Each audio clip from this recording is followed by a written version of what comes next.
బడుగుజీవి బతుకులు పేలిపోతున్నాయి. ఐడియల్లో జరుగుతున్న బ్లాస్ట్ కు కార్మికులు బలవుతున్నారు. ప్రాణాలు అరచేతిలో పెట్టుకుని డ్యూటీ చేస్తున్న కార్మికులు ఇంటికి చేరతారన్న నమ్మకాలు కనిపించడం లేదు. ఇంతకీ గల్ఫ్ ఆయిల్ కార్పొరేషన్ కంపెనీలో పేలుడు సంభవించడానికి కారణాలేంటి?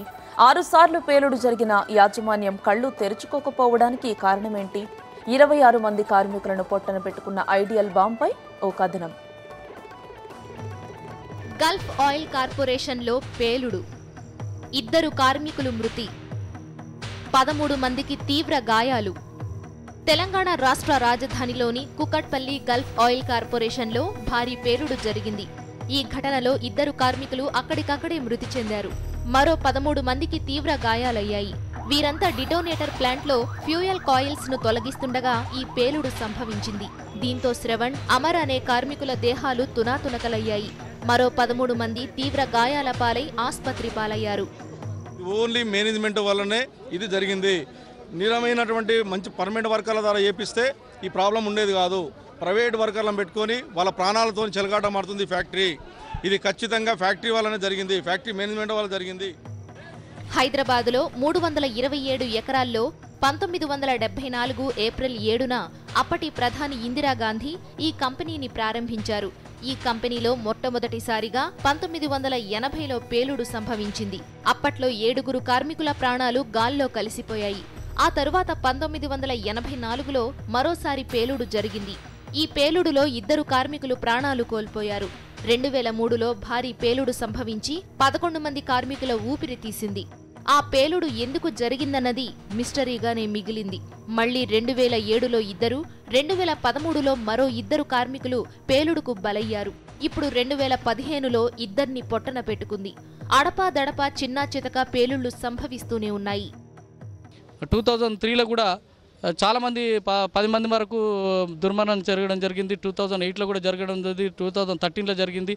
2015లో కూడా జరిగింది. కాబట్టి 2003లో జరిగినప్పుడు పీజేఆర్ గారు ఉన్నప్పుడు మాత్రమే న్యాయం జరిగింది బాధితులకి. ఆ తర్వాత జరిగిన సంఘటనలో మేనేజ్మెంట్ ఎవరిని పట్టించుకోదు. మేనేజ్మెంట్కు పోలీసులు కూడా తొత్తులుగా వ్యవహరిస్తున్నారు. కనీసం లోపల సంఘటన జరిగితే మీడియా వాళ్ళని పంపిద్దాం, ఏం జరిగింది అనే ఆలోచన కూడా లేదు. కనీసం వాళ్ళు కూడా సంఘటన స్థానానికి వెళ్ళి ఇగో ఇంతమంది చనిపోయారు, ఇంతమంది ఇంజ్యూర్ అయ్యారు, హాస్పిటల్లో ఉన్నారని కనీసం చెప్పట్లేదు వాళ్ళు కూడా. హైదరాబాద్ కుకట్పల్లిలోని గల్ఫ్ ఆయిల్ కార్పొరేషన్ కంపెనీలో దాదాపు 500 మంది కార్మికులు పనిచేస్తున్నారు. ఒక షిఫ్ట్కు 240 మంది కార్మికులు విధులు నిర్వహిస్తారు. వీరిలో ఎక్కువ శాతం క్యాజువల్ కార్మికులే. నైపుణ్యం లేని వారు ఎక్కువగా విధులు చేపడుతున్నట్లు సమాచారం. మిడిమిడి పరిజ్ఞానం ఉన్న కార్మికులు కీలకమైన డిటోనేటర్ ప్లాంట్లో కూడా విధులు చేపడుతున్నారు. ఇలాంటి పేలుళ్లు తరచూ కంపెనీల్లో చోటు చేసుకుంటున్నా యాజమాన్యం మాత్రం వాటిపై దృష్టి పెట్టడం లేదన్న విమర్శలు ఉన్నాయి. ఏదైతే ఈ డిటోనేటర్స్ నుంచి వాళ్ళు వైరు పక్క జరుపుతుంటారో అక్కడ స్కిల్ వర్కర్స్ చేయాల్సిన పనిని అన్స్కిల్డ్ వర్కర్స్ తీసుకెళ్ళి ప్రైవేట్గా రోడ్డు మీద ఉండే ఎవరో ఏం తెలియని వంటి వర్కర్ని తీసుకెళ్ళి పని చేయించుకోవడం జరుగుతుంది. వాళ్ళకు కూడా ఎలాంటి భద్రత లేకుండా, ఎలాంటి సేఫ్టీ ప్రికాషన్స్ తీసుకోకుండా కేవలం ఒక వాళ్ళ పశువులకే తీసుకొచ్చి వాళ్ళు పని చేయించడం తప్ప వాళ్ళకి ఎలాంటి సెక్యూరిటీ కానీ, వాళ్ళకి ఎలాంటి భద్రత కానీ ఏలేనట్టు ఏర్పాటు చేయడం జరగలేదు. ఇది కేవలం ఐడియల్ మేనేజ్మెంట్ యొక్క నిర్లక్ష్య ధోరణి తప్ప ఇంకేం లేదు. నవరత్నాల్లో ఒకటిగా గుర్తింపు పొందిన కుకట్పల్లిలోని హిందుస్థాన్ కేబుల్ లిమిటెడ్లో తరచూ పేలుళ్లు జరుగుతుండటంతో స్థానికులు భయాందోళనకు గురవుతున్నారు. ఇక్కడి నుంచి కంపెనీని తరలించాలని కోరుతున్నారు.